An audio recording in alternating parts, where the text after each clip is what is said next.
la bienvenida a Kimi y a Sam. Hola Kimi y Sam. Me sale. Hola. Un placer estar aquí. Sam, y de momento, Kimi, encantadas de tenerte aquí. Igualmente, es un placer. Muchas gracias.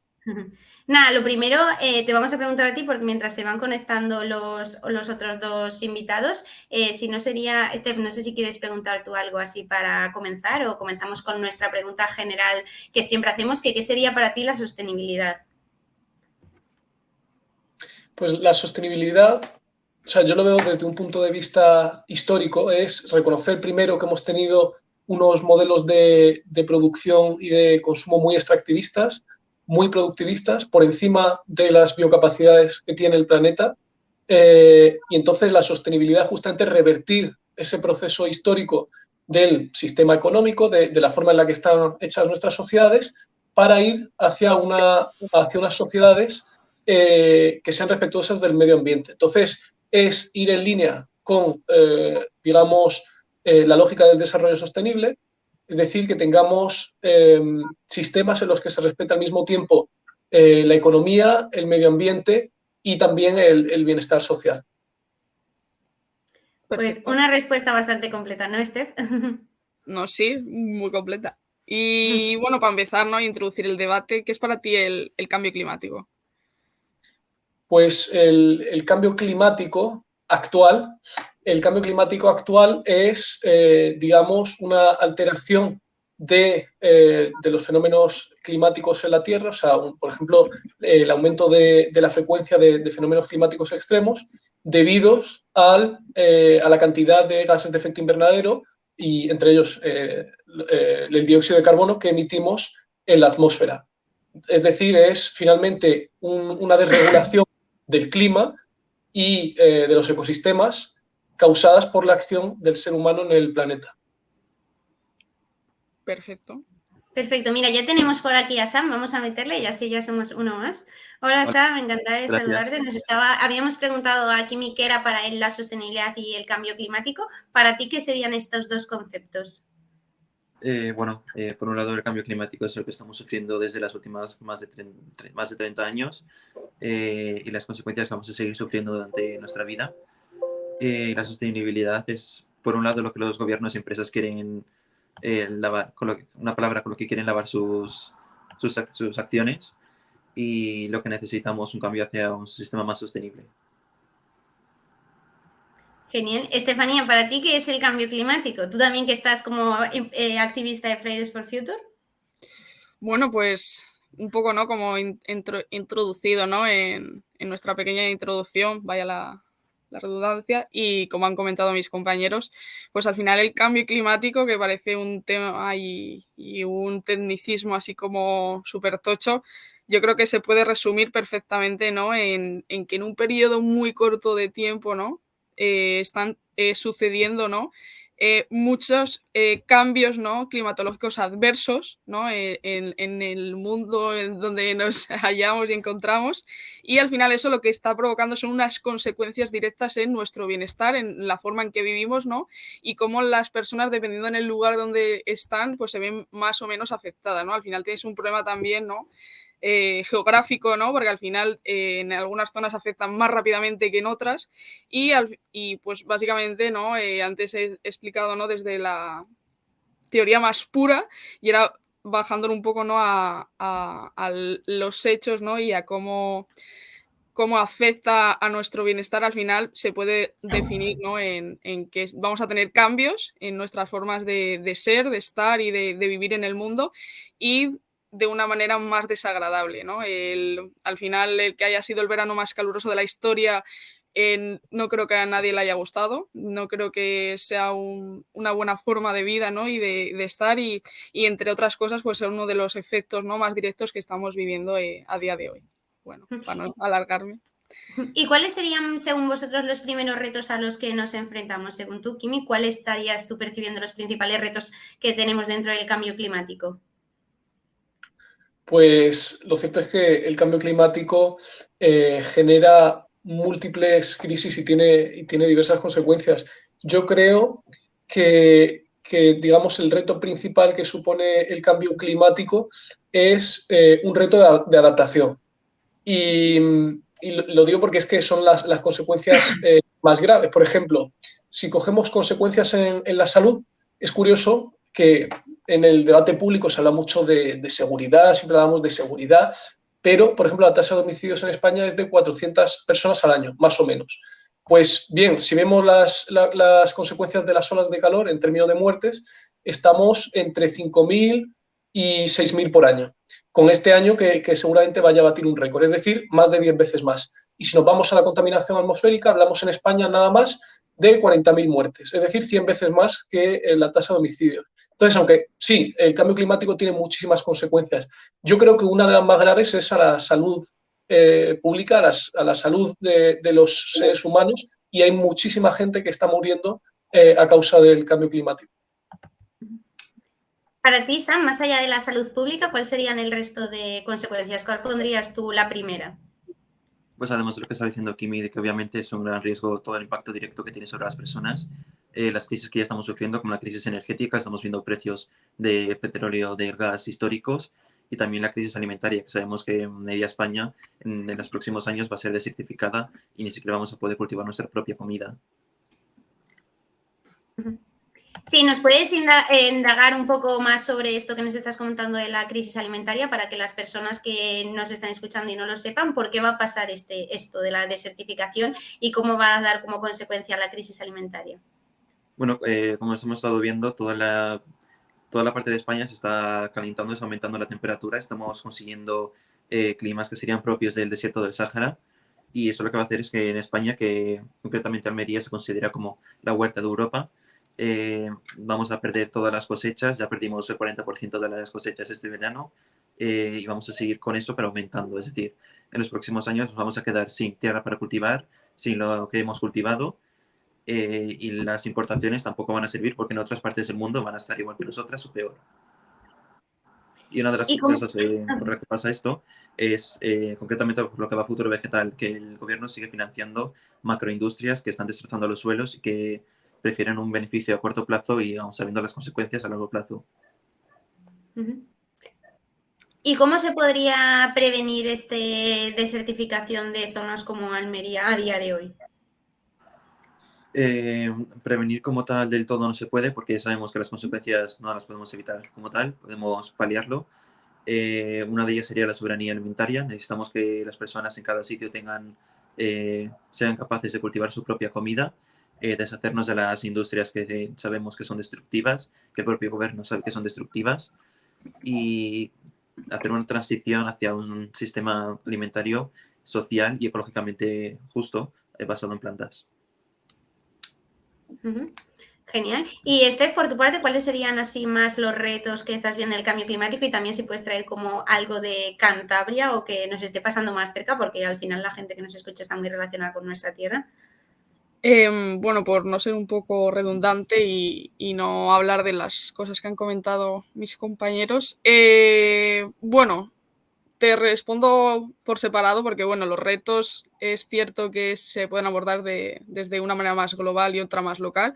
Si lo hablamos desde una manera más local, ¿no? Pues desde desvincular, ¿no? Las emisiones de gases de efecto invernadero son lo primero, ¿no? De la evolución de la economía, eso tiene que ser uno de los principales retos, pero no solo eso, sino también cambiar las pautas, ¿no? Actuales del consumo energético, lo que nos lleva, ¿no? A la necesidad de abordar, como comentaba, ¿no? Una transición energética justo y sobre todo para todos y todas, ¿no? Que yo creo que es uno de los mayores retos que hay a día de hoy, ¿no? Bueno, una buena noticia, ¿no? Que al final es cierto que no todos son malas. Al final España se ha salido, ¿no? Bueno, que esto lo comenté cuando tuve la ponencia en el AI de la Carta Libre de la Energía, ¿no? Y eso es como algo súper positivo, ¿no? Porque al final, para la gente que no sepa qué es eso, era una forma, ¿no? de vinculación entre las grandes energéticas y el gobierno, ¿no? De seguir manteniendo como esas relaciones bidireccionales y como que siguieran manteniendo, ¿no? Como una protección si dejábamos de utilizar esas vías, ¿no? de energía en nuestro sistema. Entonces yo creo que es una de las cosas más positivas, ¿no? Pero que todo lo que comentaba antes es uno de los retos que tenemos que seguir abordando y cambiando. Y ya si lo bajamos, ¿no? A un terreno igual un poco más local. Bueno, a ver, realmente la ola de calor también se ha visto sumida, ¿no? Y afectada este verano en todas las partes. En Cantabria es cierto que no de la misma manera, ¿no? Y de igual forma que, por ejemplo, si bajamos a Madrid, ¿no? Que han llegado hasta temperaturas de 50 grados en ciertas franjas horarias.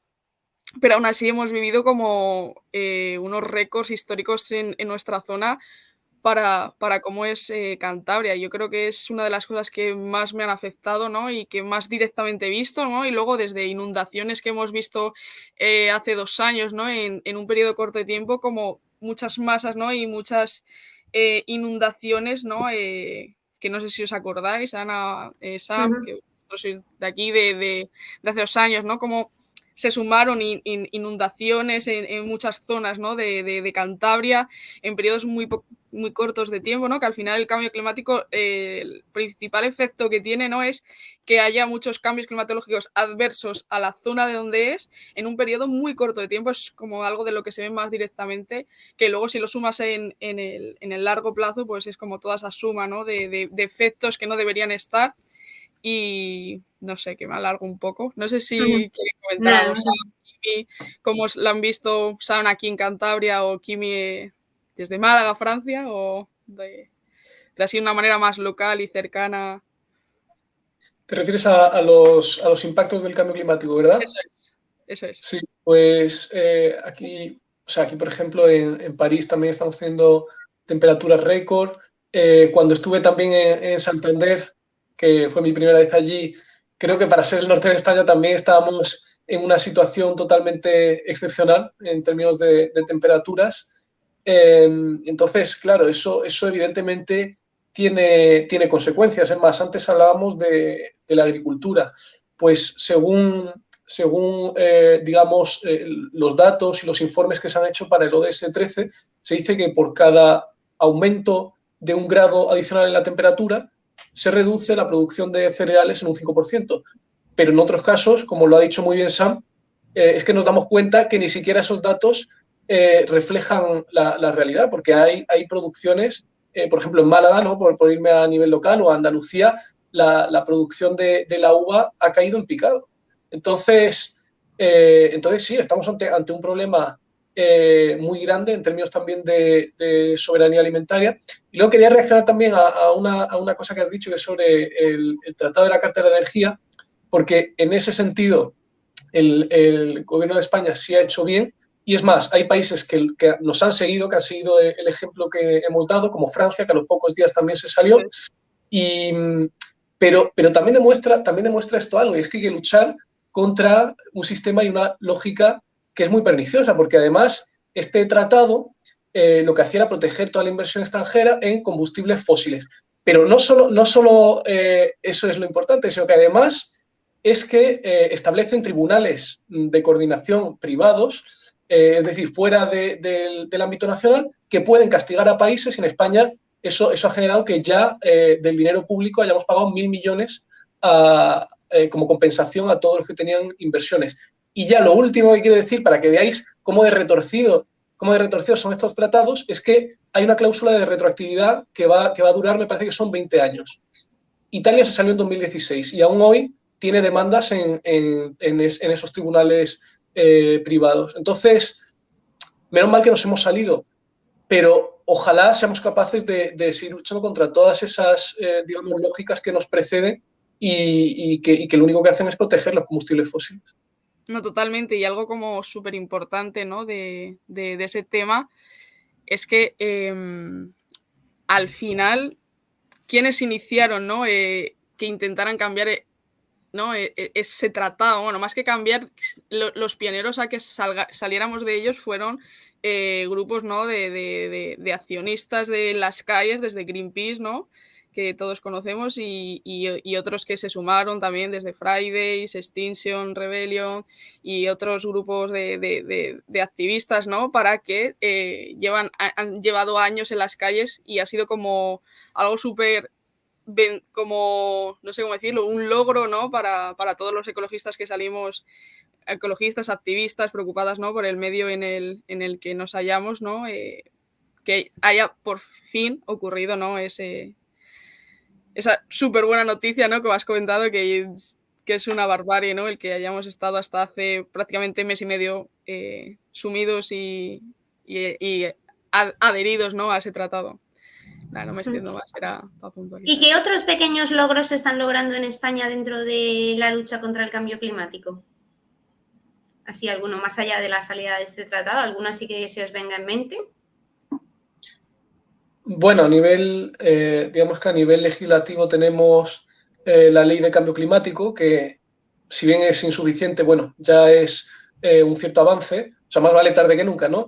Luego, otro avance también importante en el ámbito de la energía es que desde 2017 en realidad tenemos un ritmo de aumento muy grande en energía solar y energía eólica, o sea, cada año que pasa se multiplica la potencia instalada y también la producción de energía. Aunque bueno, quiero decir, siempre, todo lo bueno tiene siempre como, digamos, partes que se pueden mejorar. Y, por ejemplo, nosotros desde Fridays for Future lo que reivindicamos es justamente que tengamos esa capacidad de autoconsumo energético y que esa soberanía energética finalmente llegue también a la ciudadanía, a las personas, que no sea solo digamos, energía producida por empresas privadas, por las grandes eléctricas, sino que podamos tener nosotros nuestra propia producción energética. Entonces, sí, lo que quiero decir es que estamos produciendo cada vez más energía de fuentes renovables. Ahora bien, esa transición tiene que llegar también a la gente. Sam, que te ha salido un segundo así por problemas técnicos, estábamos hablando con Kimi y estamos diciendo pues que aparte de lo de salirnos del tratado este que estaban mencionando de la energía, ¿qué otros beneficios se están consiguiendo en España? ¿Qué otras acciones se están haciendo para conseguir reducir los efectos del cambio climático? Bueno, a nivel institucional, pues sí, intentan hacer eso del tratado de la Carta de Energía, pero realmente las acciones que toman desde los gobiernos sabemos que son insuficientes, como por ejemplo la ley de cambio climático que sacaron, sabemos que no es suficiente. Hicieron una asamblea ciudadana que fue online, fue un desastre total porque no llegó a conseguir lo que realmente se supone que tendría que haber conseguido, ni siquiera era vinculante. Tuvimos también la declaración de emergencia climática, que vimos que tampoco ha servido de nada, han sido tomando el mismo tipo de acciones que eran insuficientes. Por eso sí que hemos dejado de confiar en las instituciones y tenemos que exigirles cosas sin darles otras opciones. Pues yo no he visto como que realmente haya como acciones contundentes de las instituciones. Y más allá de las acciones de las instituciones, que desde luego estamos viendo que no son contundentes, vosotros desde vuestro nivel personal o de vuestras diferentes asociaciones, ¿qué acciones estáis haciendo o cuáles creéis que deberíais implementar e impulsar? Bueno, a nivel individual cada una sí que hace lo que puede. Por ejemplo, uno igual se hace vegano, otro recicla, o no intentan utilizar el coche, utilizan el transporte público, pero sabemos que también son acciones individuales que no crean ningún tipo de cambio grande, que eso es algo, poner un granito de arena. Y luego ya sí que a nivel colectivo utilizamos la acción directa de desobediencia civil, que hemos visto que históricamente ha funcionado y que es lo que podemos hacer para que se logre un cambio sistemático. Sí, me sumo, digamos, a lo que dice Sam. O sea, nosotros es cierto que pensamos muchas veces en términos de responsabilidad colectiva, porque pensamos que donde se puede cambiar las cosas, o digamos que lo que produce poder para cambiar la sociedad, es justamente pensar en esos términos colectivos, en que las instituciones lideren el cambio. A nivel personal, a nivel individual, de todas formas, creo que también está cobrando cada vez más importancia lo que hacemos. Yo personalmente reciclo, no tengo coche, no tengo tampoco pensado comprarme un coche, voy siempre en transporte público. ¿Qué más podría hacer? Yo creo seguramente que podría reducir mi consumo de carne y eso también reduciría mucho mi huella de carbono. En el resto de aspectos, creo de todas formas que voy bastante en línea con lo que hay que ir. Pero luego también quería decir algo, es que la responsabilidad individual también es importante porque hay por ejemplo, hay un consumo que tenemos que evitar, ¿no? Por ejemplo, si nos compramos cada vez nueva ropa o si compramos cada vez, como decía antes, mucha carne, eso tiene, digamos, producto que compramos tiene consecuencias muy graves. Por ejemplo, si tenemos pantalones vaqueros en casa, de sobra, y decimos, nos compramos uno más, pues lo que hemos generado es una pérdida de 4.000 litros de agua que se utilizan para producir ese vaquero. Es decir, esa es una cantidad de agua brutal con la que podemos, digamos, satisfacer las necesidades de gente pobre en países en desarrollo. Entonces, sí, la responsabilidad individual no es suficiente, es un granito de arena, como ha dicho, pero también tenemos que intentar animar a la gente a que ese cambio venga también del nivel individual. O sea, y seguiremos de todas formas empujando a nivel colectivo. O sea, hay que empujar en todos los ámbitos, finalmente. Sí, desde luego nosotros, por ejemplo, desde la Calle Cruzada siempre animamos a la gente a hacer pequeños cambios en su vida, pero al final sin un cambio general es imposible avanzar, ¿no? Y dentro de lo que estáis hablando, de todas las industrias que contaminan, has hablado lo de generar unos vaqueros, todo el agua que necesitamos consumir para ello. ¿Cuáles serían las principales industrias que más están contaminando en la actualidad y donde realmente deberíamos poner el foco? Sam, Kimi, Estefanía, el que quiera responder a esta pregunta, pues encantado. Es verdad, yo concretamente en Futuro Vegetal hemos visto que la industria cárnica, concretamente la macroindustria, que no son un granjero que tiene 4 vacas, que son fábricas enormes de carne, que tienen un montón de animales encerrados en condiciones horribles. Sabemos que esa es una de las industrias más contaminantes, concretamente en España, sobre todo incluso más que la industria del transporte todo junto. Por eso es que hemos decidido que es la que tenemos que ir a atacar, porque es la que más nos está contaminando. Luego también obviamente está el transporte y los combustibles fósiles, que creo que son como las que más contaminan. Bueno, puntualizando, ¿no?, un poco lo que estaba comentando Kimi, creo que no hay que olvidar, ¿no?, que la industria textil es la segunda más contaminante, que es como algo que me sigue volviendo loca, ¿no? Cómo el consumismo, ¿no?, se apodera de nosotros como personas individuales, ¿no? Es algo que para mí a nivel individual me parece algo súper combativo, ¿no? Y algo que realmente puede generar un efecto muy multiplicador, ¿no? Si la gente realmente viera, ¿no?, lo que comentaba, todo el desperdicio de agua, ¿no?, que se puede, ¿no?, llegar a realizar, ¿no?, a través de la propia fabricación, ¿no?, o que la gente tenga en cuenta, ¿no?, que cada año se tiran al mar más de 500.000 de toneladas de microfibra, que equivale como a 3 millones, ¿no?, de barriles de petróleo, y a mí me parece una barbarie y unas cantidades descomunales, y ¿no?, que al final, como bien decía Kim, y bueno, también ligado a lo que decía Sam, es cierto que tiene que haber un cambio estructural partiendo de ahí, pero que tiene que también nacer, ¿no?, a nivel individual todos los cambios, ¿no?, y que se están viendo muy bien. Es cierto que muy lentamente, pero realmente la gente está viendo que sí está afectando, que los efectos los está viendo personalmente, que no es algo que se ve ya desde fuera como pasaba hace unos años, ¿no?, que se veía más desde otras zonas del mundo los efectos más agravantes. Pero una cosa que tiene que cambiar, que ya comentamos en programas pasados, ¿no?, de La Jaya, es que la forma de consumir tiene que cambiar, tiene que ser algo también personal, individual y con una flexibilidad, ¿no?, porque cada persona va a unos tiempos, y eso lo he visto, ¿no?, a lo largo de los años dentro de este mundo, pero que no es normal que todas las semanas te compres un vaquero, una sudadera, que gastes en exceso cuando realmente no lo usas, cuando realmente han salido millones de noticias de que al final la mitad de la ropa nunca la llegan a probar, se queda en el armario, y sabiendo, ¿no?, que al final es una industria, bueno, en concreto la segunda más contaminante, y que es algo que a nivel individual se puede hacer un cambio significativo.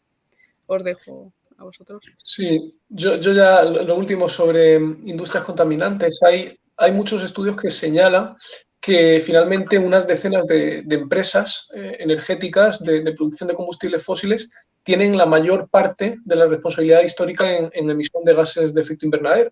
Empresas como Exxon, como Shell. Entonces, yo creo que se va a abrir, hay que abrir el debate, pero además es que se va a abrir, es un debate sobre finalmente cómo reparar ese impacto que se ha hecho al planeta. Es decir, basta únicamente con cambiar las inversiones de energías de combustibles fósiles a energías renovables, o quizá esas empresas que se han lucrado tantísimo a lo largo de los años con la destrucción del planeta y de los ecosistemas necesiten, digamos, reparar de alguna otra forma todo el daño que han hecho. Entonces, claro, es un debate complicado. Yo creo, de todas formas, que, digamos, a todas esas empresas hay que, desde el Estado, limitarles la producción que tienen. Es decir, no es solo desplegar energías renovables, es también en un momento decir, bueno, pues quizá este yacimiento o este pozo pues no se va a explotar, porque es que lo único que vamos a generar es un agravamiento de la crisis climática. Totalmente. Y otra pregunta que se ha hablado últimamente bastante en los medios en base a una intervención de la presidenta de la Comunidad de Madrid, ¿qué diferencia este cambio climático de los cambios climáticos que hemos tenido durante el resto de la historia? Vosotros que sois especialistas en el tema, para la gente que se haya quedado con esa intervención. Bueno, yo creo que es estúpido comparar el cambio climático actual con los cambios climáticos históricos. Los históricos han desarrollado durante un periodo largo de tiempo y si te fijas, es que es muy simple, te fijas en una gráfica y ves que durante todos los siglos, en el último siglo hay de repente algo que se dispara, que es justo cuando coinciden con las emisiones de CO2. Hace más de 100 años que una mujer demostró que está totalmente relacionado el aumento de temperatura con las emisiones de CO2. No sé, es un poco un insulto a la ciencia lo que estaba diciendo Ayuso de que el cambio climático es algo que ha pasado siempre. Pues sí, por reaccionar a esto, evidentemente es una estrategia de distracción, como estamos acostumbrados a ver. Entonces, yo lo que le diría, o sea, yo si estuviese en Madrid y si tuviese, digamos, que hacer frente a esas declaraciones, lo que diría es que añade ignorancia a su incompetencia, porque en realidad lo que hace con esa declaración es, por un lado, ocultar el debate sobre la sanidad pública y cómo se ha deteriorado en Madrid a lo largo de los años y ocultar el hecho de que va a tener manifestaciones masivas a la vuelta de la esquina y, al mismo tiempo, pues demuestra que no tiene ninguna cultura con respecto al cambio climático. Tú decías al principio en la introducción, Ana, que en 2 millones de años, podríamos decir incluso en 3 millones de años, no hemos tenido niveles de CO2 tan altos en la atmósfera. Es más, es que la Tierra siempre ha estado, vamos a decir, bueno, siempre, ha estado en los últimos 3 millones de años en una media de 250 partículas por millón de CO2. Ahora estamos en 415. Es decir, que hemos visto un aumento, como decía Sam también, es que es ver un gráfico y se ve. Y además, el CO2 es un gas que tiene propiedades. Las propiedades que tiene es que, digamos, hace que la radiación solar y que la radiación infrarroja se quede en el planeta, que se queden atrapados. Y eso produce también un aumento de temperatura. Entonces, yo creo que con un poco de, digamos, de conocimiento básico sobre ciencia y clima, es suficiente para entender que esas declaraciones no tienen ningún sentido, pero que lo que hacen de verdad es ocultar otro problema que no tiene que ver con el cambio climático y que tiene que ver con su gestión. A mí personalmente cuando lo vi, aparte de que se me cayeron los ojos, los oídos y la cara, y que me pareciera un personaje de ciencia ficción salida de Don't Look Up, me parece vergonzoso, ¿no? Porque al final encima hacía como una comparación directa de que hablar de cambio climático era igual al comunismo. Era como, por favor, o sea, para decir eso no digas nada porque no tiene ninguna relación, como han comentado San y Kimi, o sea, yo creo que está más que demostrado que, aparte de que no tiene una cultura sobre el tema del cambio climático, no tiene ni idea de lo que está pasando en el mundo. Por supuesto, es una manera de distracción. Al final, los medios comunicativos, porque al final está en un medio comunicativo, el que haya salido es donde se viraliza, ¿no? Y donde la gente crea el debate. Es un medio de distracción. Totalmente, uno partiendo de lo de la sanidad pública porque es vergonzoso como está, de que hoy domingo están saliendo a las calles gente millones de personas, ¿no? En Madrid por cómo se está deteriorando, ¿no? Que a mí me parece vergonzoso de que encima sustituyan a personal sanitario por tabletas, que más de 80, igual más de la mitad de los hospitales no haya gente. Y lo único que está provocando, ¿no? Es que al final que es un derecho, ¿no? Que tenemos como ciudadanos el tener una buena sanidad pública y y que viene recogido en la Constitución, no me acuerdo en qué apartado, no sé si era el 43, lo miré hace poco. Es un derecho fundamental que tenemos que cada ciudadano, el poder contar con una buena sanidad pública y, por supuesto, por no seguir extendiéndonos porque ese no es el debate, es una manera de distracción, pero sobre todo a mí no sé qué pretende, porque realmente a nosotros nos ventaja, porque el año que viene son las elecciones y si la gente no es muy tonta, yo creo que va a ver de una mayor forma y más rápida que no se debe tener presidiendo una comunidad autónoma como es Madrid, pero yo todavía sigo, aparte de la manera de distracción, no sé qué pretende, no sé qué pretendía con lo que soltó por la boca, porque al final es cierto que igual ella no tiene la cultura, pero cada vez los ciudadanos tenemos más cultura, ¿no? Y la gente da pie sobre ese tema y lo único que hace es como ponerse más piedras sobre su tejado. No sé si queréis comentar algo más de esto, Sam, Kimi, Ana. Pero yo solo me reí. O sea, bueno, reí y también se me ponen un poco los pelos de punta, ¿no? Que ahora mismo esté gobernando esa señora y suelte eso por la boca encima y se quede tan pancha, ¿no? Y se sentó así, bueno. Yo quizá por poner una nota... Perdón, ve tú, Sam, ve tú. No, que simplemente me parece estúpido que digas esas cosas. Encima en un sitio como una institución. No sé, es como un patio de colegio o algo. Yo por poner solo una nota de optimismo en algo tan desastroso, diría que la ciudadanía es más sabia de lo que pensamos. Muchas veces tenemos, digamos, esa especie de sesgo de que todo lo que se hace en la sociedad es peor que lo que hacemos nosotros en nuestras vidas. Pero yo creo que muchas elecciones en muchos países, y no solo en las elecciones, sino incluso a la hora, por ejemplo, de no creerse las fake news, de, digamos, recompensar a periódicos que hacen investigación científica. Creo que la ciudadanía es más sabia de lo que pensamos y hay estudios que lo demuestran, que finalmente cuando se tiene, digamos, datos, cuando se tiene un discurso en el que se describe la realidad, pues la gente lo recompensa. Y yo creo que las declaraciones que ha hecho Ayuso van a tener un castigo doble. Por un lado, por el estado de la sanidad, por otro lado, porque es que no se puede negar la evidencia. Y además es que negar la evidencia en este caso es peligrosísimo. Y ahora, Estefanía, Didi. No, bueno, cerrando esto, ¿no? Y que al final, que la gente tenga en cuenta que al final es una responsabilidad de los poderes políticos, ¿no? Prestar una atención integral, tanto hablando, como hemos hablado, de la salud, ¿no? Que con unos niveles correctos, ¿no? Y correctamente evaluados, y que no es un capricho. O sea, es la ley y es nuestro derecho de Estado social, ¿no? Y democrático. Y es que realmente lo que está pasando en Madrid, aparte que es una negligencia política y un abandono, se está cometiendo un delito, por lo que comentaba antes de que al final es un derecho que tenemos en nuestra Constitución, ¿no? Que no sé, creo que si no recordaba mal que era el 43, que al final no, de la protección de la salud de todos los ciudadanos, pero luego volviendo, ¿no?, al tema de lo que soltó por su boca, esa manera de distracción, ¿no?, de ese abandono y esa negligencia que está ocurriendo, a mí me parece vergonzoso y por supuesto tengo mucha fe en la ciudadanía, ¿no?, y en todos nosotros de que eso se va a ver castigado y espero que en un periodo corto de tiempo. Y nada, si quieres cerramos y pasamos a lo siguiente.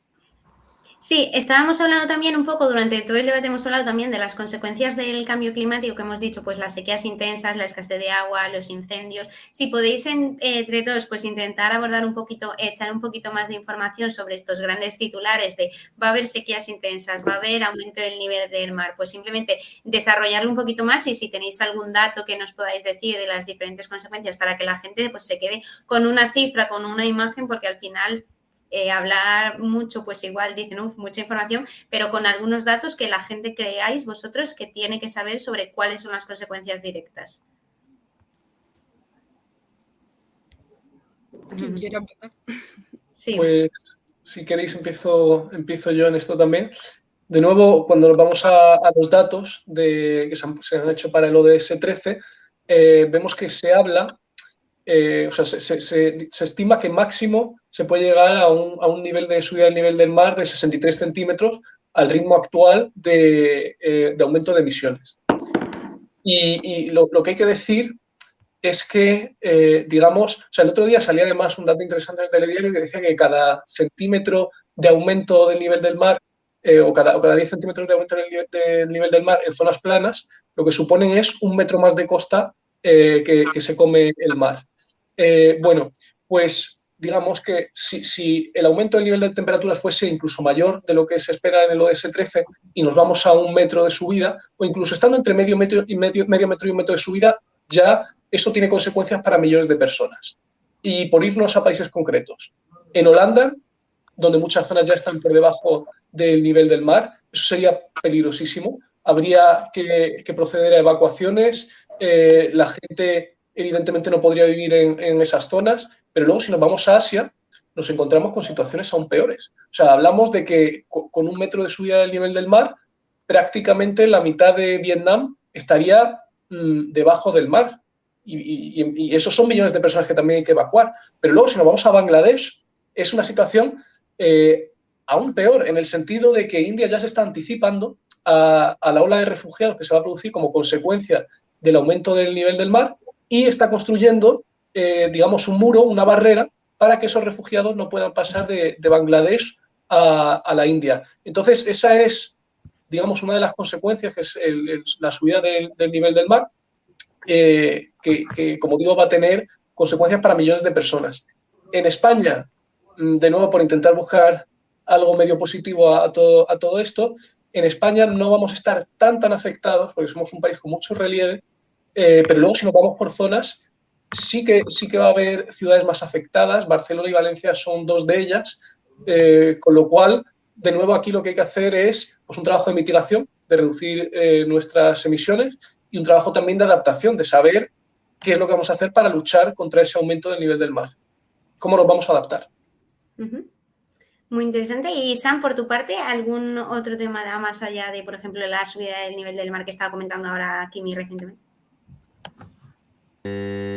Señales que los datos de las Naciones Unidas están muy bien, sí que son bastante exactos, pero por ejemplo el IPCC no tiene en cuenta las desastres naturales que no podemos prever como tal, como pueden ser incendios o inundaciones repentinas, por lo cual van a ser aún peores cuando nos dicen que para finales de siglo igual llegamos a los 2,9 grados de aumento de temperatura respecto a niveles preindustriales. Si los gobiernos toman todas las medidas hasta 2030, sabemos que va a ser peor si toman las medidas, y si no las toman sabemos que podemos llegar hasta los 6 grados de aumento de temperatura. Por eso siempre cuando leemos estas noticias de va a haber sequías o va a haber no sé qué, hay que tener en cuenta que la situación va a ser realmente peor a la que nos están poniendo, porque los científicos no pueden tener en cuenta cosas que no pueden predecir, como son esos incendios y demás. Y, por ejemplo, más allá del nivel del planeta, del medio ambiente, a nivel los seres humanos que vivimos en él, ¿cuáles serían las principales consecuencias que vamos a sufrir? Porque a la gente, cuando le hablas de lo que le va a pasar a él en primera persona, reacciona muchísimo más que lo que pueda pasar en el resto del planeta. Bueno, ya lo estamos viviendo. No vamos a poder pagar las facturas de la luz, no vamos a poder pagar las facturas del gas, no vamos a poder pagar la comida. Simplemente vamos a estar en un montón de crisis que se van a juntar a la vez hasta que acabemos en una crisis social, política, económica y en un colapso civilizatorio, que es a lo que nos está llevando todo el caos climático. Sí, por añadir brevemente una nota a esto, es verdad que siempre tenemos, digamos, una visión antropológica del cambio climático. Más que nada porque, digamos, para llamar la atención, para decirle a la gente que es importante, tenemos que hablar de los impactos que tiene en los seres humanos. Aunque luego, por supuesto, quiero decir, el cambio climático tiene un efecto en la biodiversidad y en el resto de la vida animal que es brutal, y también lo podríamos abordar. Pero bueno, por seguir digamos, en esta explicación, aparte de los problemas que tiene para la salud pública, que, digamos, por crear una imagen que afecte a la gente, podemos decir que piensen, por ejemplo, en sus abuelos, o que piensen, por ejemplo, incluso en sus nietos, y que hablamos de reducciones de esperanza de vida de más de una década, o sea, en algunos países casi de 14 años debidas al cambio climático. Entonces, sí, hay un problema de salud pública muy grande. Y luego yo también... Hay una imagen que también se puede evocar, aunque hay que tener cierto tacto, y es la imagen de la migración forzada y de cómo en algunos países va a haber muchos más refugiados. Es más, es que cuando, de nuevo, si adoptamos un enfoque histórico, nos damos cuenta de que la mayoría de las migraciones forzadas que existen a lo largo de la historia, de la mayoría de refugiados que ha habido, e incluso de los que hay ya hoy, son consecuencia de las condiciones climatológicas y de los eventos climáticos extremos. Entonces, yo lo que diría es que si queremos evitar vernos, digamos, abocados o obligados a huir de donde está nuestro hogar, finalmente hay que protegerlo, hay que conservar el medio ambiente y por otro lado hay otra gente que va a tener que huir de todas formas, o sea que los tendremos que aceptar, porque ellos podrían ser nosotros. Así que los tenemos que acoger como parte de nuestras comunidades y luchar todos juntos contra las consecuencias más devastadoras de la crisis climática. Y lo que comentabais del resto de especies que habitan nuestro planeta, para no centrarnos solo en los seres humanos, como has sacado ese tema, Kimi, por si queréis entrar un poquito más al detalle. Bueno, habrá enormes pérdidas de biodiversidad. Ya sabemos que más y más. Y es obvio que sin esa biodiversidad vamos a tener más problemas como con la zoonosis, como nos pasó con la pandemia del COVID-19, que tenía relación con esa pérdida de biodiversidad, que cada vez va a ir todo a peor. Vamos a tener pandemias peores que las que hemos tenido, epidemias, todo eso van a ser consecuencias que vamos a sufrir por esa pérdida de biodiversidad. Además de que tampoco es justo que por un tema de que nosotras hayamos evolucionado a destrozar nuestro planeta, el resto de especies no tengan derecho a vivir en él. Pues lo cierto es que Sam lo ha dicho de forma inmejorable. Ahora bien, por añadir también alguna nota a esto, lo cierto es que, digamos, cuando hablamos de las consecuencias que tiene para el cambio climático para las especies animales, ya ha tenido consecuencias. Había un artículo muy interesante de un científico que se llama Chris Paul, que publicó, creo que fue en 2004, un artículo en Science, y entonces ya, o sea, hace ya prácticamente 20 años, había conclusiones tan terribles como que un tercio de las especies había desaparecido y lo que respecta a los vertebrados, hablaba más o menos de la mitad. Es decir, que el cambio climático no solo tiene consecuencias en el futuro, sino que las tiene en el presente y ya las ha tenido. Entonces, digamos, ya está, el cambio climático supone una pérdida de biodiversidad muy grande, supone una amenaza para las especies. Con el aumento de temperatura se puede esperar, por ejemplo, que aparezcan nuevas especies, pero claro, las que ya estaban adaptadas a una cierta temperatura van a desaparecer muchas de ellas. Pasa algo más o menos parecido con la vida vegetal. En algunas zonas del planeta se podrá desarrollar cuando antes no se podía, pero en la mayor parte de los casos lo que va a pasar es, digamos, una desaparición de esas especies, tanto animales como vegetales.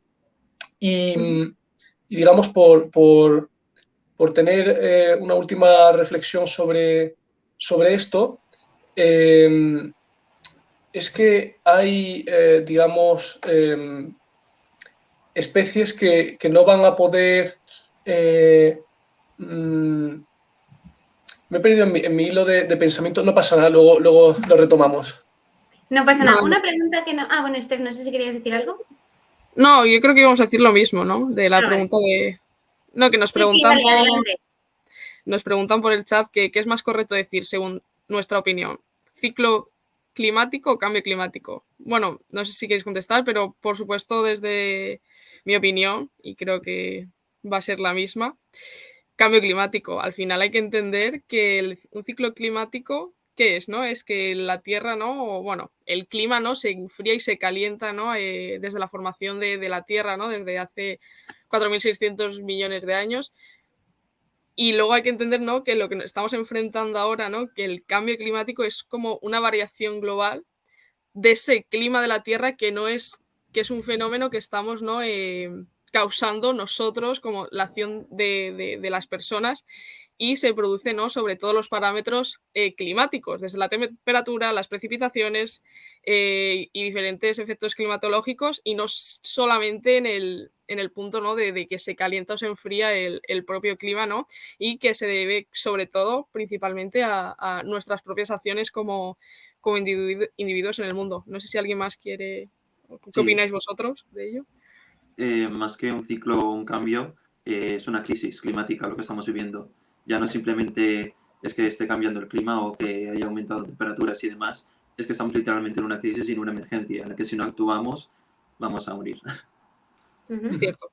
Pues yo ya he retomado mi hilo de pensamiento, entonces voy a responder primero a la pregunta y ahora vuelvo a lo que decía. Yo hablaría, por poner una palabra nueva, de desregulación, si lo queremos ver desde el punto de vista científico. Si lo queremos ver desde el punto de vista de efectos que va a tener en la sociedad, diría como Sam, crisis. Pero desregulación representa muy bien, digamos, esa situación que pasa de, digamos, una estabilidad en las temperaturas, de una estabilidad más o menos entre las estaciones, a una situación en la que hay eventos climáticos cada vez más extremos, en las que las estaciones van a cambiar, no va a haber el mismo clima en esas estaciones, incluso en lo que respecta a la agricultura, pues también tiene consecuencias. Entonces es una desregulación climática. Y luego, por volverlo a lo anterior, ya sé lo que quería decir. O sea, he empezado hablando del problema general que tiene para las especies el aumento de temperaturas. Y quería irme a un caso particular que ya no es de aumento de temperaturas, sino de acción de los seres humanos. En Indonesia, durante muchos años, incluso hoy, pero al principio era aún más terrible, se producía o se extraía aceite de girasol. Para eso se necesita deforestar. Pues lo cierto es que las especies de chimpancés, que son finalmente los animales más parecidos al ser humano, no se han extinguido, pero su población se ha reducido enormemente en Indonesia. Entonces, lo que quería decir con ese ejemplo es que finalmente, incluso más allá del aumento de temperatura, es que nuestras propias acciones como sociedades, como economías, tan amenazantes para ciertas especies animales, ya las está poniendo en peligro, independientemente del cambio climático. Es nuestra propia forma de producir y de consumir. Totalmente. Y cerrando un poco la pregunta, ¿no? Es cierto que me había ido o ciclo o cambio climático, estoy totalmente de acuerdo que estamos sumidos, ¿no? Y en una crisis climática, en una emergencia, creo que no me cansaré de decirlo nunca. Y también me ha gustado, ¿no? La descripción que ha dicho Kimi de regularización. Y nada, por puntualizar. Sí, también para cerrar este tema, la misma persona que nos ha contestado nos dice que para él el clima es afectado por el ser humano, pero que lo que más daño genera el clima son factores externos, algunos que ni siquiera llegamos a controlar. No sé qué opináis de esta afirmación, si estáis de acuerdo, si no. Es lo que nos ponen por el chat las personas que nos están viendo. A lo mejor, no sé si Sam quiere responder antes y yo ahora... No estoy seguro si entiendo a lo que se refiere. ¿Que afecta a cosas externas que no podemos controlar, como el propio clima? Bueno, vamos a ver. Yo creo que no sé tampoco si se refiere a que finalmente son condiciones exteriores al ser humano las que más efecto tienen en el clima, pero yo creo que hay que distinguir dos cosas. Una es el tiempo largo y otra es un tiempo más corto en cuanto al clima. Entonces, cuando hablamos de tiempo largo, es cierto que en la Tierra ha habido glaciaciones, es cierto que ha habido un momento en que la Tierra estaba totalmente envuelta en gases de efecto invernadero, o sea, en CO2. Entonces, sí, la Tierra ha pasado por distintas etapas y por grandes cambios que son más grandes de los que vivimos hoy.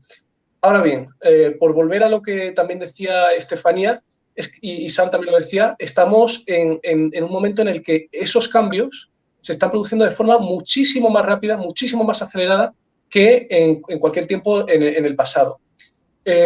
Otro factor natural que también afecta a la temperatura en el planeta es, digamos, la posición del planeta con respecto al Sol y la intensidad de la radiación solar que llega a la Tierra. Entonces, todos esos son factores naturales. Pero como digo, hay que distinguir entre el tiempo largo y el cambio climático actual y entender que hay una aceleración que nunca ha habido antes en la historia.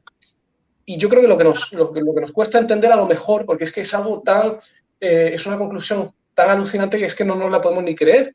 Tenemos que entender que los seres humanos nos hemos convertido en un motor geológico mayor de la Tierra en digamos, una especie que tiene consecuencias. Es que ninguna otra especie que no sea por número ha tenido tantas consecuencias en el planeta. Nosotros, con nuestra forma de producir, somos una fuerza geológica motriz del planeta, y en el mal sentido en este caso. Con lo cual eso, en el tiempo corto, en el tiempo presente, el factor más determinante es la acción humana sobre el planeta. No sé si quieres añadir algo, si no cambiamos un poco de tema, por ejemplo, para ser un poquito más positivos, aunque igual no es tan positivo, que sería hablar un poco de las principales soluciones que tenemos ahora pues para ralentizar el cambio climático y cuáles serían los costes de estas soluciones. Bueno, hay una cosa que es totalmente necesaria, y es reducir nuestro modo de vida, no solo nuestro consumo, sino reducir todo lo que estamos haciendo. Por ejemplo, el transporte, tener que movernos a tantos sitios para hacer tantas cosas, que la comida tenga que venir de tan lejos, que todo funcione así. Necesitamos desescalar en nuestro modo de vida o no va a haber otra solución. Ya no solo es cambiar un tipo de industria, no solo es utilizar renovables, es reducir toda la energía que utilizamos. Necesitamos reducir todo cómo vivimos, si no, no vamos a cambiar. Y no puede ser de manera individual, porque entonces no va a servir de nada, nadie va a querer hacer eso. Seguimos viviendo en un sistema que nos está oprimiendo para que vivamos bajo sus condiciones. Si no cambiamos ese sistema, no vamos a poder conseguir otra cosa. ¿Y cómo podemos cambiar ese sistema? O Kimi, si quieres tú también responder. Sí, estoy totalmente de acuerdo con Sam, y además tengo que decir, de todas formas lo digo con humildad hacia nuestros movimientos, pero quiero de verdad felicitar a los movimientos ecologistas porque han puesto sobre la mesa temas que ni siquiera en otros ámbitos más intelectuales se plantean. Y es, por ejemplo, cómo cambiar el sistema para estar en línea con las necesidades del planeta Tierra.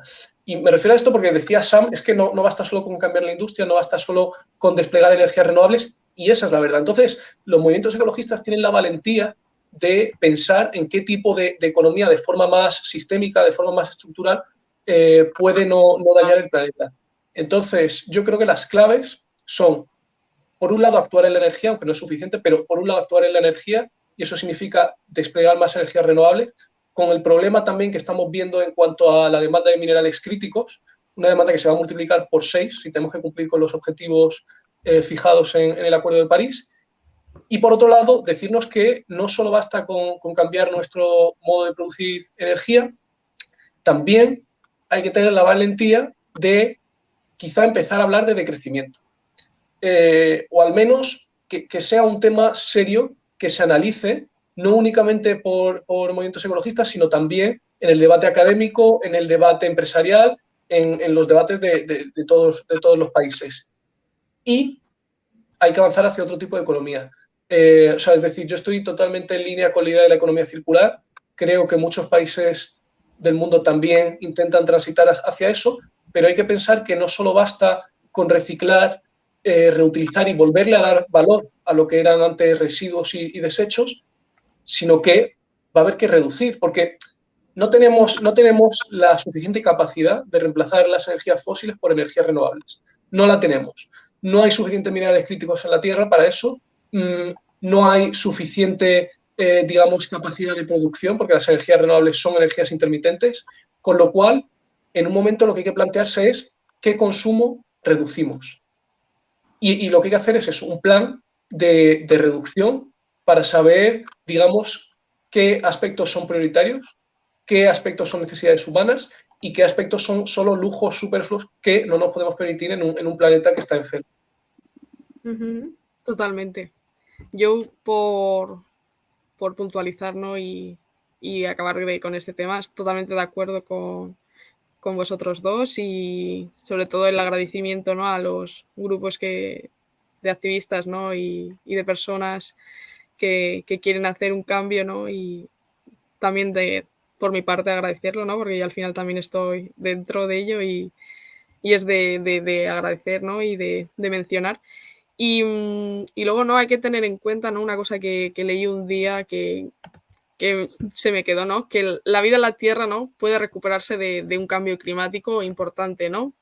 hacia nuevas especies y creando nuevos ecosistemas, pero la humanidad no. Entonces, más allá de que estamos hablando de cambios, la Tierra va a seguir existiendo, va a seguir recreando, ¿no? Nuevos ecosistemas, especies, pero nosotros no. Entonces es nuestra decisión, ¿no? Mitigar, ¿no? y adaptarnos a toda esta situación o vernos en una situación mala, ¿no? de bienestar individual, ¿no? y colectivo. Y yo quería puntualizar, ¿no? y dejar como esa frase que un día me marcó, ¿no? y que le di vueltas, ¿no? que nosotros somos los que tenemos el poder del cambio, ¿no? y nada, lo dejo por ahí y seguimos. Yo quiero resaltar lo que ha dicho Kimi, que estoy muy de acuerdo con él, y es que hay que ponerse a hablar de decrecimiento, ya lo están diciendo las científicas, y no nos queda otra manera que ir a por ello. Si no hablamos de decrecimiento, el debate se queda vacío.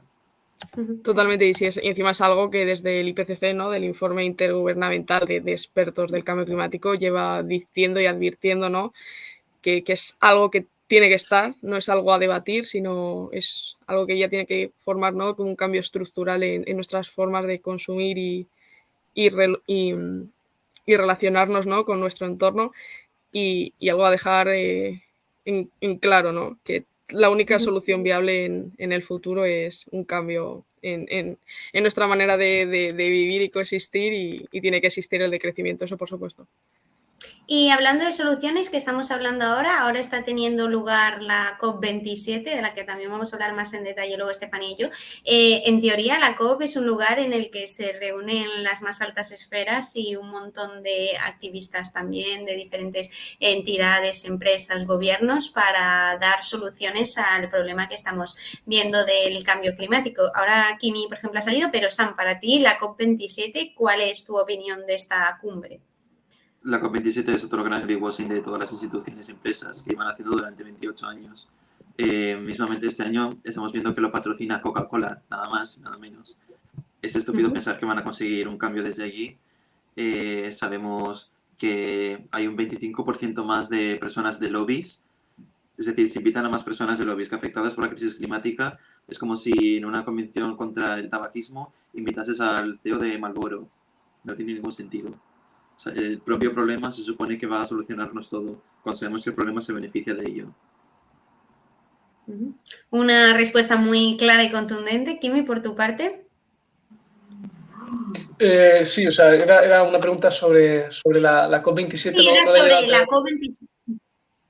Sí, estábamos hablando sobre que ahora que estamos hablando de las soluciones a las que nos enfrentamos para frenar esta crisis climática, está teniendo ahora mismo lugar en Egipto la COP27, en la que en teoría se reúnen como las más altas esferas, empresas, gobiernos, para frenar este problema y alcanzar soluciones. ¿Cuál era tu opinión sobre este evento? Si realmente es un lugar para hacer algo, soluciones, o como decía Sam, que es un lugar a hacer greenwashing en el que el patrocinador es Coca-Cola. Perfecto, pues me gusta la pregunta, además, tal y como la has formulado, Ana. Por un lado están las COPs y por otro lado está esta COP.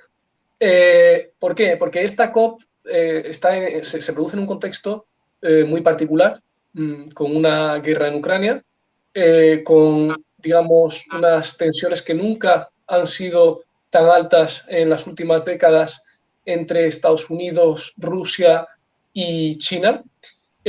Con lo cual, esta COP, quiero decir, empezó abocada al fracaso, hay que decirlo así. Entonces, todo lo que salga va a ser como eso que hemos ganado, ¿no? Porque en realidad lo cierto es que no había una perspectiva muy, muy optimista en el horizonte en cuanto a una negociación ambiciosa, e incluso hoy, que según he oído, digamos, las negociaciones no están yendo mal del todo, o no tan mal como se esperaba. O sea, ayer estuve en el foro de París sobre la paz y teníamos a algunas personas que estaban participando en la COP27 y decían que por ahora estaba yendo todo mejor de lo esperado. Entonces, lo que quiero decir es que esta COP tiene pocas expectativas y que a pesar de eso no está yendo tan mal del todo. Y luego, cuando hablamos de las COPs en general, tenemos que entender que el debate político, por desgracia, está desligado del debate científico en cuanto al cambio climático. Hemos tardado décadas en admitir o en que las COPs, en que los países admitan de forma consensuada que los combustibles fósiles tienen un efecto enorme en generar el cambio climático. Y todo eso porque había una serie de países, entre ellos Arabia Saudí, que no aceptaban, digamos, que se dijese eso, porque es un país, evidentemente, que se lucra de la producción de combustibles fósiles. Entonces, el problema de la COP en sí es que, como hay que llegar a un consenso por todas las partes, pues el acuerdo que termina por imponerse es el denominador común menos ambicioso. Porque en cuanto alguien dice que no, ya no se aceptan las conclusiones que vayan a salir, con lo cual el menos ambicioso es quien fija los términos finales del acuerdo. Y entonces por eso siempre, quiero decir, es importante que se produzcan estos diálogos, es importante que se vaya a negociar en las COPs, las conclusiones que salgan, bueno, pues son importantes, nos permite avanzar un poquito más, pero las expectativas hay que ponerlas en su justo nivel y decirse que finalmente no son tampoco la panacea y que lo que hay que hacer es que todos los sectores de la sociedad y que todos los países aumenten su ambición y que las COP no es el único instrumento que tenemos disponible para cumplir con nuestros objetivos y nuestros compromisos climáticos. Mira, nos están poniendo por el chat la persona que nos estaba comentando antes un debate también que puede ser interesante, que para él el activismo no es sano y que para cambiar el mundo hay que hacerlo con conciencia y paz, pero con contundencia y cercanía, no de forma agresiva y rencorosa. Vosotros, dentro del activismo, ¿cuál creéis que es la mejor forma de ser activista? Como hemos visto históricamente a través de la desobediencia civil, acción directa no violenta, hay estudios que lo demuestran en su efectividad, como el de Chenoweth, es muy fácil de encontrarlo, buscas BBC 3,5% Chenoweth y ya te aparece su estudio. Demostraba que hace falta alrededor de un 3,5% de una población para que se logre un cambio en esa comunidad. Y hemos visto que el movimiento antirracista en Estados Unidos lo utilizaba, la mayoría de la población estaba en contra de lo que estaban haciendo y de lo que decían, y aún así consiguieron cambios. Las sufragistas en Londres estaba todo el mundo en contra suya, las llamaban viejas amargadas, que estaban envidiosas, aún así a través de la desobediencia civil y de molestar, no gustar, consiguieron voto femenino, y al final es algo que es difícil de ver y de aceptar, pero es así como se han logrado los cambios sociales más importantes. Sí, estoy de acuerdo con lo que ha dicho Sam, totalmente de acuerdo. Además, me gustaría hablar con quien ha escrito el mensaje porque no sé si se refiere al activismo climático, si se refiere a dos tipos de activismo distintos que pueden existir.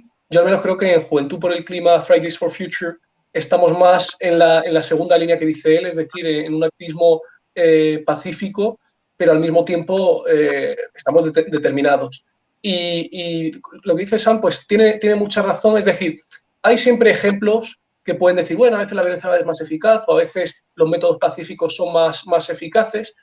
Por ejemplo, cuando Extinction Rebellion se puso a hacer unas protestas que eran un poquito más violentas, obtuvieron que se declarase la emergencia climática en Reino Unido, a lo que luego siguió la emergencia climática declarada en la Unión Europea. Entonces ahí tuvo éxito, pero en general nos damos cuenta de que la violencia, y además muchos estudios lo dicen, acorta el tiempo de vida de los movimientos sociales. Es decir, la violencia no es una forma sostenible o una forma duradera y eficaz en el tiempo de conseguir unos objetivos. Si los movimientos que duran de verdad y que a lo largo de la historia crean esos cambios sociales que decía Sam, son, y en nuestras sociedades más recientes, más civilizadas y más democráticas, son los movimientos de desobediencia civil, movimientos pacíficos, y se nos vienen muchos ejemplos a la cabeza, ¿no? Cuando Gandhi obtuvo la independencia de la India, cuando Martin Luther King consiguió derechos civiles también para la población afroamericana en los Estados Unidos. Es decir, que yo creo que finalmente el activismo en general, pero al menos el que nosotros practicamos, está en la línea con lo que decía la persona que escribe ese comentario, es decir, en una línea mucho más pacífica, mucho más cercana, pero también comprometida a fondo. Yo te quería decir también que sí que me estaba refiriendo todo el rato a la la acción directa no violenta, pero también en nuestro contexto en el que no nos hace falta la violencia, pero sí es verdad que hay muchos países en los que por cosas que hemos hecho nosotras probablemente estaríamos en prisión de por vida o en condiciones Claro. inhumanas, incluso podríamos estar condenados a muerte. Y entiendo que en esos países y en esos contextos varios movimientos sociales utilizan la violencia e incluso se podría debatir de ello, pero podría ser hasta legítima. Y dentro de las acciones, Sam, vosotros desde Futuro Vegetal habéis hecho la acción del Museo del Prado recientemente. Entonces, este ha sido una cosa que ha traído muchísima polémica. ¿Vosotros con qué objetivo habéis hecho esta acción y cómo has vivido esta experiencia, ya que tú has sido el protagonista? Bueno, obviamente yo creo que se puede ver fácilmente que el objetivo de esta acción es hacer que llegue a todos sitios un mensaje. Sabemos que no es una acción directa contra las industrias porque eso lo vamos a hacer y lo hemos hecho de otras maneras. Sabemos que hemos puesto un mensaje, hemos ido allí y hemos llamado la atención. Y hemos conseguido que todos los medios hablen de ese 1,5 grados y que lo relacionen también con la cumbre actual, la COP. Luego también es verdad que sabemos que no es una acción directa, pero lo hemos hecho. Estuvimos en Mercabarna bloqueando una de las entradas, que Mercabarna es uno de los mercados tipo Mercamadrid que afecta a mucha parte de la industria cárnica. Y vamos a seguir haciendo ese tipo de acciones provocando pérdidas a la industria cárnica. El objetivo de esta acción es efectivamente que llegue ese mensaje a la población de ese 1,5 que los medios intentan silenciar. Incluso el propio museo en el vídeo a la periodista se ve como la dice, no nos interesa que muestres esto. Y estas acciones, por ejemplo, el tema de los museos se está haciendo a nivel global. ¿Cuál es vuestra relación con el resto de entidades de vosotros a nivel activista? ¿Estáis relacionados con otras asociaciones de otros países o simplemente hacéis una acción individual? No hay una relación directa, pero sí que somos unos movimientos que hemos surgido de movimientos como Extinction Rebellion, de esa desobediencia civil, pero que hemos tomado un camino hacia una demanda más concreta. Ya Stop Oil, obviamente, como dice el propio nombre, que es dejen de financiar el gas y los combustibles fósiles de Reino Unido. Let's Generation está atacando al sector de transporte. En Alemania, Última Generación en Italia estaba yendo por las asambleas ciudadanas. Nosotros aquí en España, Futuro Vegetal, estamos yendo por la industria cárnica, que era lo que más contaminaba en nuestro país al menos. Y tenemos esa relación de que vamos hacia algo más concreto. Pero sí que vimos que había funcionado en muchos sitios, que estaban repitiéndolo cosas parecidas. Sí que decidimos actuar de otra manera porque éramos conscientes de que no tenía cristal los cuadros. Por eso decidimos no lanzar nada sobre la pintura, sino pegarnos y escribir el mensaje en medio, que nos parece incluso mejor porque se deja ese mensaje y no es simplemente tiran algo al cuadro. Se pegan y escriben esto en la pared. Esteve, no sé si quieres comentar tú algo sobre este tema, también como activista. Por ejemplo, tú en Cantabria has hecho pues varias manifestaciones, varias acciones para llegar un poco a la ciudadanía, que a veces, por ejemplo, en nuestra tierra es difícil. Entonces, no sé si algún ejemplo tú querrías añadir, Esteve. Totalmente de acuerdo con las intervenciones de Kim y Sam, pero bueno, a veces hay que entender, ¿no?, que aunque se genere polémica, si la única forma, ¿no?, de hacer ver y llegar un mensaje es pegándote las manos a un marco de un cuadro, bueno, igual mucha gente, ¿no?, que lo he debatido, ¿no?, durante semanas, ¿no?, desde otras acciones, como ha comentado Sam, en otras partes del mundo hasta la de aquí en Madrid. Es cierto que hay gente que no lo entenderá nunca, que no lo entiende, que ¿por qué no lo haces de otra forma? Pues precisamente porque cuando lo hacemos desde otra forma no se nos escucha y no llega el mensaje, ¿no? Que al final es uno de los debates, ¿no?, principales que hay en este tipo de acciones, ¿no? De ¿por qué hacéis eso si tenéis otras formas? Pero si haciendo las otras formas no llega, pues al final estamos en una crisis energética, una crisis climática, en una situación extrema, ¿no?, y extraordinaria que hemos comentado a lo largo de este programa, y que pues sí hay que llegar a pegarse las manos, ¿no?, a un cuadro, ¿no?, como desde Futuro Vegetal han hecho en Madrid. Pues bueno, yo a veces lo digo un poco de forma irónica, bueno, igual se puede desentender, ¿no?, lo que voy a decir ahora, pero bueno, si en un futuro, si no cuidamos el planeta, las obras tampoco van a estar, me refiero. Que igual la pérdida de unos marcos en un museo, igual si haces la balanza, no pesa tanto como la situación que estamos viviendo, aconteciendo, y Y luego llegándolo un poco, ¿no?, a cómo acciono yo, ¿no? Desde Cantabria es cierto que no sigo la misma dinámica, ¿no?, que Futuro Vegetal o otros movimientos, ¿no?, así un poco más concretos y que buscan algo más directo. Yo lo hago a través de las calles, ¿no?, de manifestaciones, un poco en línea, porque estoy dentro del movimiento de Fridays for Future, ¿no?, y buscando, ¿no?, desde una manera más pacífica, ¿no?, es una palabra que ha salido bastante en el debate, y pues intentando, ¿no?, llegar a multitudes, ¿no?, a través de esas, ¿no?, movilizaciones, leyendo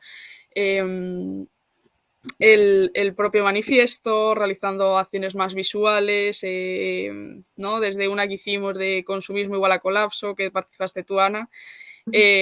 Bueno, pues intentando, ¿no?, reaccionar de una manera más pacífica y organizada, ¿no?, que se puede ver así, ¿no?, y pidiendo como los permisos pertinentes, ¿no? Pues voy a pedir a la dirección del que voy a estar en las calles, pues te van a poner unas patrullas, pues hay pues diferentes formas, ¿no?, de activarte y movilizarte, y cada una pues tiene como unos propósitos más a largo o corto plazo y de una menor o mayor flexibilidad, ¿no?, que es igual en lo que se pueden diferir principalmente. No sé si Kim y Sam quieren comentar algo de lo que he dicho. Sí, yo, o sea, también estoy en este tema de acuerdo con lo que habéis dicho. Estuve hace unos días dando una charla de sensibilización en un instituto de mi municipio, que es Benalmádena, y estuvimos hablando de estas técnicas que se han utilizado recientemente. Y así como puede ser una especie de microsondeo o de muestra más o menos representativa de la sociedad joven, es cierto que al principio hay como una visión bastante, si no hostil, al menos escéptica con respecto a las técnicas que se han utilizado. Creo que en parte es también por lo que transmiten los medios de comunicación, que finalmente están más centrados en la técnica utilizada que en el fondo, que en el mensaje que hay detrás de eso que se utiliza y de lo que se hace. Y luego también estuvimos hablando además con Estefanía, me acuerdo, de estos científicos que se pegaron también las manos en un concesionario de coches de lujo. Y eso en España, bueno, ha circulado un poco por las noticias, un poco. A nivel europeo, absolutamente nada, te lo puedo garantizar. Entonces, claro, cuando decimos, bueno, que hay que tirarle sopa de tomate a un cuadro que además tiene un cristal delante y que nunca, o sea, siempre se hace evitando el daño material al máximo posible. Si hay que hacer eso para llamar la atención, pues quizás es necesario, porque lo que finalmente queremos es que la conversación sobre el cambio climático esté en el debate público al nivel de amenaza o de peligro que supone para nuestras vidas colectivas, porque hablamos de muchas cosas que no son tan importantes ni tan graves, y de cambio climático siempre ha parecido un tema secundario. Ahora, en este comienzo de, digamos, o en esta vuelta del verano, parece que hay mucho más debate en cuanto al cambio climático, y menos mal, pero es que casi siempre se ha tenido como un tema secundario. Entonces yo, claro, desde Fridays for Future lo que quiero es transmitir mi solidaridad a esos movimientos de desobediencia civil que no dañan las obras de arte y que nunca buscan dañar las obras de arte. Y además es que esa es una línea roja, es decir, no hacer daño al patrimonio, no hacer daño a las obras de arte, pero sí llamar la atención. Porque, y ya termino con esto, igual que decíamos que nuestro discurso a veces es demasiado antropológico en cuanto a los impactos del cambio climático, porque la gente es a lo que presta atención, a lo que tiene consecuencias para ello, pues con esto pasa un poco igual. Es decir, si nos podemos hacer acciones que son hiper, digamos, que están en línea totalmente con las reglas, que no saldrían en las noticias para nada, no vamos a captar ninguna atención. Entonces, lo que a veces llama un poco la atención a la gente es digamos, una técnica más adecuada para que se ponga el cambio climático en el debate público. Totalmente de acuerdo. No, y Sí. sobre todo, ¿no?, el recalcar lo que has dicho, ¿no?, que al final los medios comunicativos, como todos sabemos, pues ponen el foco, ¿no?, y la atención en lo que quieren, ¿no?, transmitir. Y es como muy importante recalcar que en ningún momento se quiere, ¿no?, dañar el propio patrimonio, ¿no?, y las obras de arte, sino el poner en la mesa, ¿no?, encima de la mesa el debate, ¿no?, que realmente es de la emergencia y situación de crisis climática que estamos atravesando, que yo creo que que todos los que estamos aquí coincidimos, ¿no? Y bueno, no sé si Sam quiere puntualizar algo. No, solamente eso, que no se ha hecho daño a ninguna obra de arte ni era la intención. Ni siquiera se ha hecho daño a ese propio marco, como dijo el museo. Vaya. Y de cara al, ahora estamos, o sea, sé que en el caso de la crisis climática tenemos que hablar de presente porque si no, no va a existir un futuro, pero como cada día que pasa está más cerca del futuro, ¿qué futuro nos espera? Y así como a modo de cierre todo lo que hemos hablado, ¿cuál es el futuro que tenemos y estos retos que hemos hablado, soluciones? ¿Qué futuro vamos a tener si no hacemos nada? O si vamos a tener futuro, que quizás no. Literalmente acabaremos en un colapso civilizatorio en el que no tendremos nuestros hogares estarán bajo llamas o bajo el agua, no habrá energía porque estará todo destruido. O sea, el escenario más apocalíptico que te puedas imaginar, exactamente eso. No mañana, pero sí dentro de muchos años, sí, pero hacia lo que nos vamos a acercar. Que la gente solamente tiene esa imagen de apocalipsis, pero hay un proceso hasta ese colapso total. Y es horrible ese proceso. Porque no solamente es, cuesta más la comida, es que habrá guerras por la comida, habrá guerras por la energía, habrá guerras, habrá métodos fascistas para intentar evitar esas migraciones masivas. Yo aquí tengo que discrepar un poco con Sam, pero más que nada por la incertidumbre ligada a cómo van a ser nuestras sociedades, cómo será el futuro. Yo creo que no se puede saber del todo hacia qué futuro vamos. Es verdad que hemos tenido una conversación que muchos podrían calificar más bien de pesimista, aunque lo que hemos dado más que nada son datos reales. Entonces yo creo que hay que ser bastante realista, mirar la realidad que tenemos enfrente. Y enfrente es verdad que tenemos, digamos, para empezar, una incertidumbre sobre cómo va a ser el futuro. Y luego también, bueno, luego hay corrientes teóricas que dicen, bueno, sí, va a haber colapso, etcétera, que es lo que decía Sam, es lo que se llama la colapsología. Yo he leído algunos libros y algunos artículos también sobre la colapsología, sobre la necesidad de un plan de adaptación radical. Creo que no sabemos lo que puede pasar. Igual que la ciencia se equivoca a la hora de predecir muchas de las consecuencias del cambio climático, más que nada porque las infravalora. Pues si hablamos encima de colapsología, que eso toca a todas las sociedades, o sea, es decir, va más allá del puro hecho científico, porque también implica la capacidad de respuesta de las sociedades, la capacidad de reaccionar. Y entonces eso toca muchas esferas que ya van más allá de la ciencia, va de los comportamientos humanos, va del funcionamiento de nuestros sistemas económicos, culturales, etc.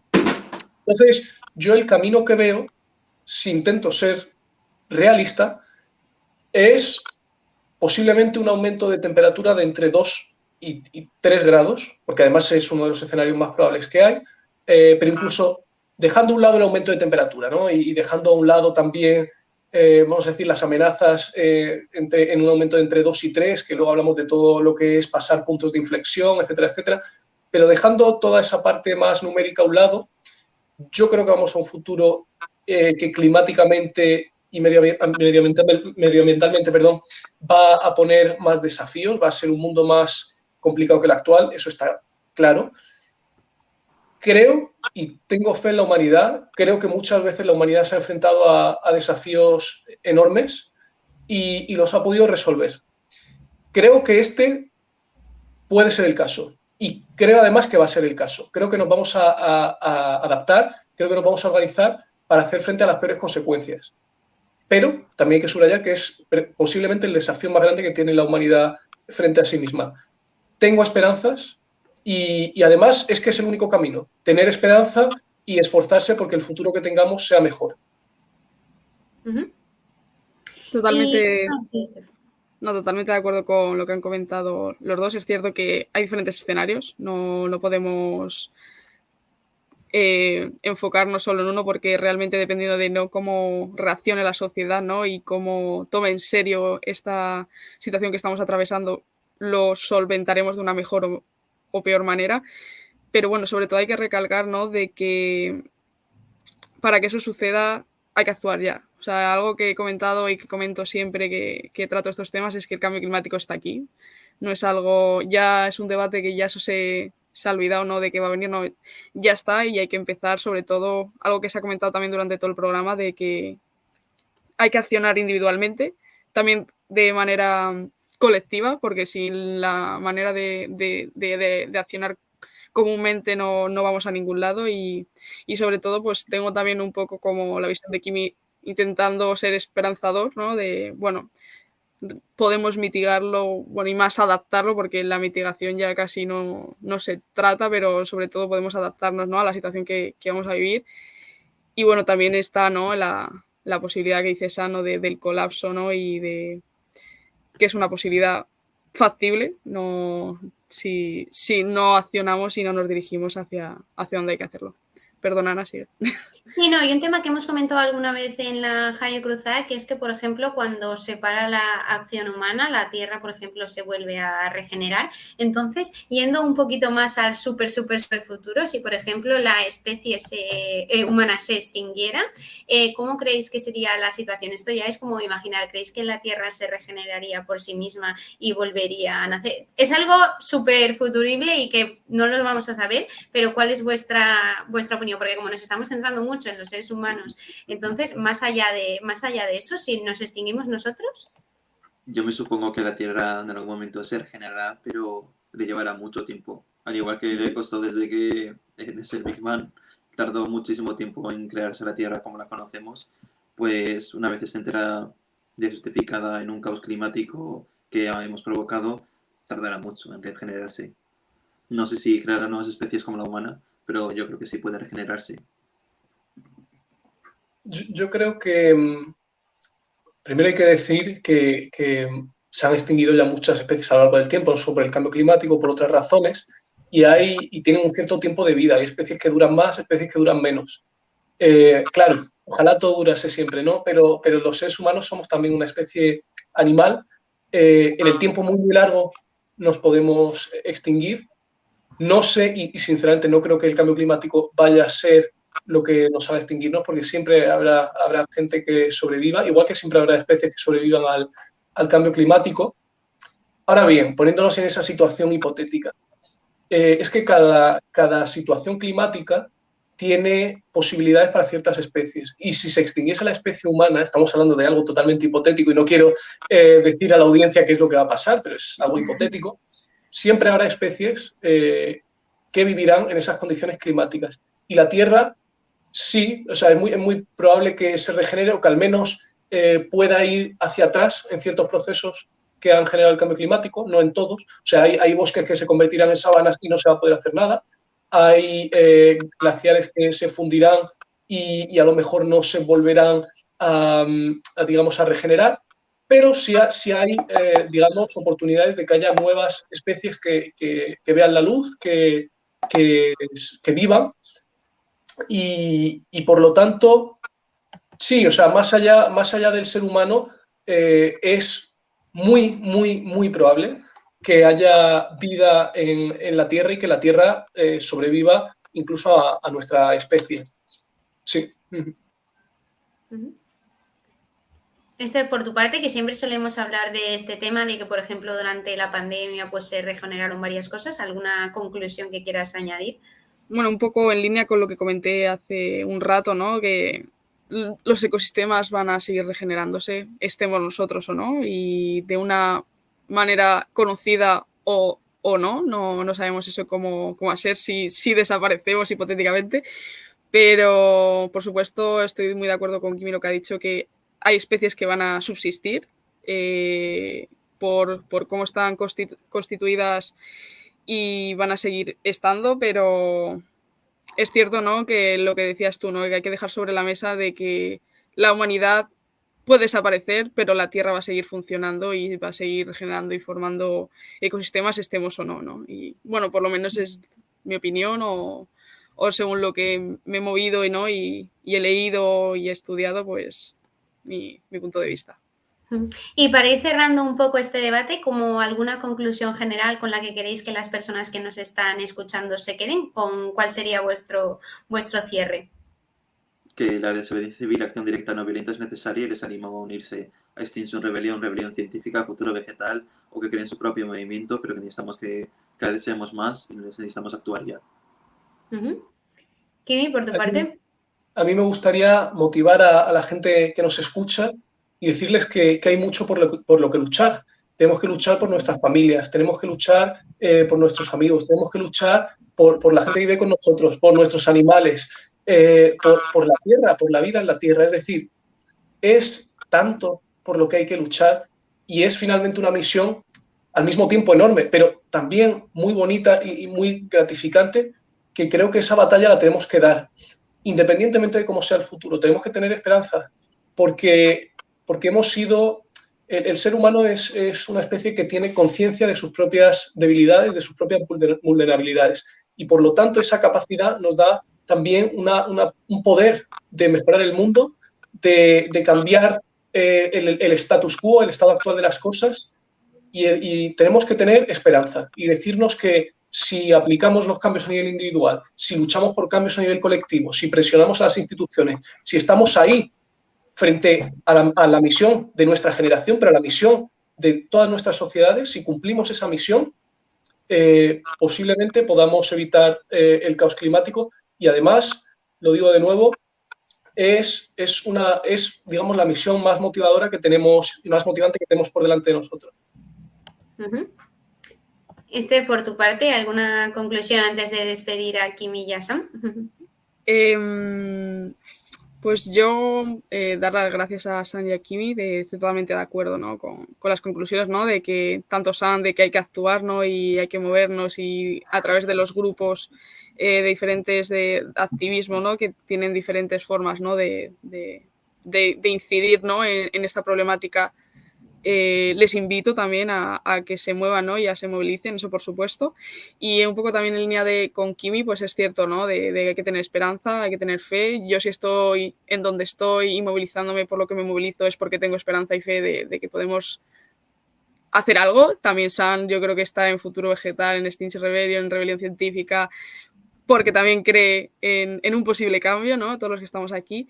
Y pues eso, ¿no? Cerrando un poco, ¿no? De que los cambios individuales generan cambios, la unión de todos ellos los potencia y los multiplica y sobre todo, ¿no? Dejar este último mensaje de que podemos cambiar el mundo, ¿no? Que los jóvenes también podemos, ¿no? Porque ahora mismo los que estamos aquí pues somos un poco el sector poblacional más joven, de que tenemos voz, ¿no? Que estamos conscientes de la situación que estamos atravesando y que vamos a intentar, ¿no? Incidir en esta situación de emergencia climática de la mejor manera posible, desde yendo a los institutos, en las calles, a través de las redes sociales y a través de nuestros núcleos, ¿no? de los que nos movemos, el poder atajar esta situación de emergencia climática. Y nada, un poco así cerrando. Pues nada, Kimi y Sam, muchísimas gracias por haber compartido este ratito con nosotras y os animamos a seguir en vuestros caminos de lucha y esperamos también volver a vernos pronto y nada, que muchas gracias. A vosotras. Muchísimas gracias a vosotras. Muchos ánimos. Muchas gracias, chicos.